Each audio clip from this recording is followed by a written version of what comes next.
Hello, everyone. Thanks for tuning in. My name's Nathan Mueller. I'm an assistant professor at Colorado State University. Thanks to the organizers for putting this together. I was asked to talk a bit about my recent research as it relates to climate risks to agriculture in California. And I want to start by acknowledging that there's been a lot of work done over the past decade or so trying to improve our estimation of climate change impacts. I'm just showing you an example of one paper here in PNAS that looked at a lot of different methodological approaches at certain locations around the world. And you can see, some emerging confidence, but also a lot of uncertainties around impacts. And there's still a lot of important limitations to the literature that is out there. For one, you can see right away the crops that are listed on this paper in this image are staple crops. That's of course understandable, but it neglects the diverse production systems that we see in California that are really important for nutrition security. Second, there's been a lot of work on warming in rain-fed environments, and that neglects the unique threats to irrigated systems, specifically the sustainability of water supplies for irrigation. When we look at California's top agricultural commodities, we see dairy pops out as being really important, along with some very unique perennial crops like almonds and walnuts and grapes. And if you look in the background of this slide, that image really just shows you how central is water is to sustaining this whole production system. And that brings me to the three case studies I'd like to talk about today. The first is focused on dairy, led by Maria Gibert-Corral, a student working with me. The second is on perennial crops. We're going to look at temperature and ozone. This was led by Xiaopeng Hong, a postdoc at UC Irvine. And then lastly, we're going to talk about the sustainability of those water supplies, thinking especially about snowmelt. This was a paper led by Yue Chin in Nature Climate Change. Yue is now an assistant professor at Ohio State and was a postdoc working with me on this project. So first, thinking about dairy systems, we know from the animal science literature that animal level responses are pretty well described when it comes to temperature and humidity stressors.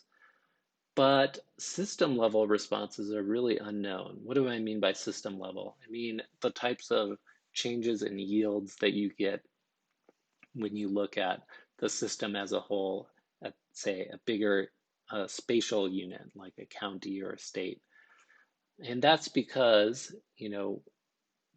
farmers have a lot of strategies to moderate or mediate the exposure of their dairy systems to weather variability, housing, shading, fans, misters, and so on and so forth. And so even though we know how individual level animals respond, we don't have a good sense of, given the prevalence of the mix of management practices that are out there, what sort of yield response to temperature and humidity we actually see in the real world. And so that's what we did in this study. We're using monthly level milk yield data from the USDA, that's at the state level. And then we know within the states where the cows are located and what weather they're exposed to. We use the temperature and humidity index, which is basically a heat index for cows, and that's on the x-axis here. And then the blue line is telling you the marginal milk yield response of experiencing one level of THI versus another. And so we see that heat stress pops out as being extremely important, but also cold stress, because the animals are burning energy to stay warm when it's cold, and that has a big effect on yields. Interestingly, it's not talked about as often, and so what we see from this study that it's quite important. We can divide up our data set to look at cold states and warm states, that's on the left, and we see some evidence for regional adaptation. So what do I mean? The cold states are actually less sensitive to cold and more sensitive to heat, and then vice versa for the warm states. And then when we look over time, the whole system has become less sensitive to THI variation across the entire range of THI when we look at recent years versus the earlier part of the data set. We can incorporate these effects into our model. That actually allows us to calculate yield response functions for individual states and years. So here I'm showing you the California model for 2018 and the California model for 1981. And you can see that the whole, or that California used to be pretty sensitive to cold, but actually now we're seeing much less sensitive to THI overall across this range. Now, when we look at the effects of climate change, as well as this overall reduction in THI sensitivity, we find a positive overall effect. It's a larger benefit for northern states because of that historical damages from cold and that have been alleviated. California is a little bit less than what we see farther north, but still sees some yield advantage. And most of this change is really due to the change in THI sensitivity and not necessarily due to the changes in climate. That part has been a pretty small effect, and that depends on where you are across the country as far as the balance of decreasing cold stress versus increasing heat stress. Now, changing gears to look at perennial crops. Here I'm showing you the blue map is cumulative ozone exposure, and then all of the purple maps on the right are showing you the distribution of these different crops across the state. We have to use county level data. That's what it's summarized at. And so very quickly you can see for some of these crops where we end up with kind of a low end situation where we don't have a ton of data to parameterize our models. And so to try and deal with this, we use this lasso regression, try and do variable selection. It's also complicated by the fact that we have crops that are growing all year round, so we don't just have one growing season summary value. We have to think about exposure throughout the growing season. So we use this lasso regression to help with variable selection and to fit our coefficients. Even so, there are some crops for which we just can't construct very well-performing models. Those are on the right-hand side of this image. And then on the left are the crops for which we have greater confidence in our results. And a couple of key things emerge. One, we do have some major damages from ambient ozone, especially for grapes. If we look at all the crops where we have a pretty sizable sizable ozone effect, we're talking about losses of around $1 billion per year. There have been some historical improvements over the past couple of decades due to reductions in ozone and air quality improvements. And I just think that's super interesting when thinking about the advocacy coalition for air quality improvements and the benefits that the agricultural sector has experienced and could experience in the future.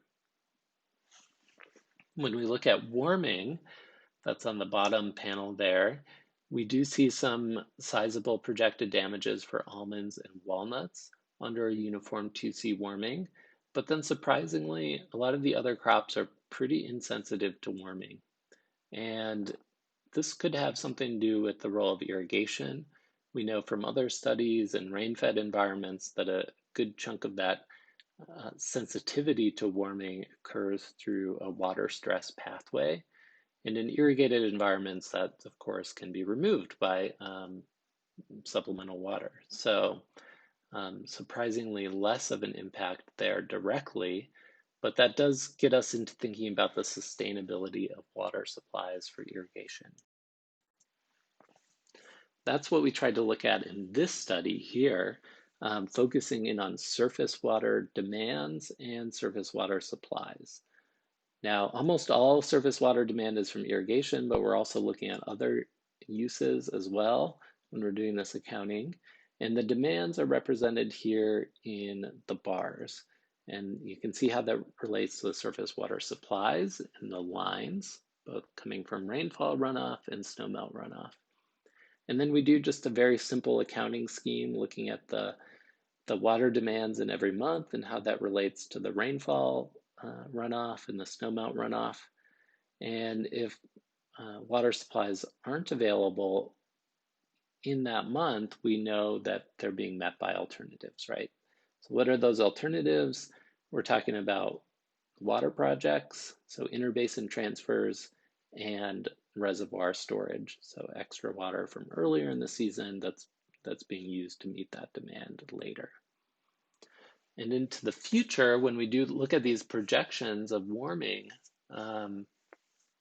we're seeing much more rainfall runoff occurring when we don't want it in the winter and much less snowmelt runoff when we do want it basically in the late spring and early summer.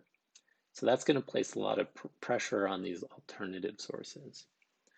And when we look across the world at all the basins with agriculture at the greatest risk from changes in snowmelt, we do this calculation by looking at the change in snowmelt consumption and the change in alternative water demands. We see the San Joaquin Basin is among the highest risk basins in the world.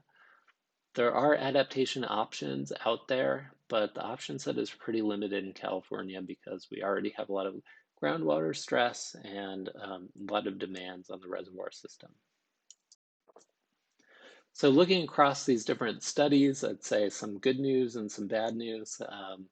Dairy, good news, we've seen a drastic decrease in sensitivity to weather overall, but of course farmers are still incurring costs by basically all the management practices that they have to adopt to minimize their exposure to this variation.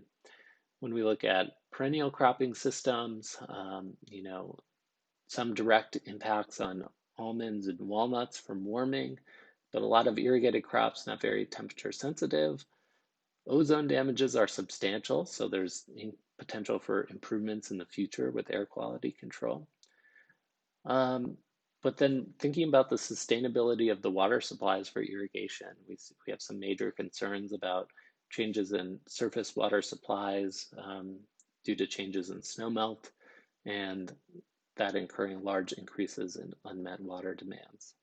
So with that, I'm going to say thanks for tuning in. Happy to answer any questions in the synchronous session.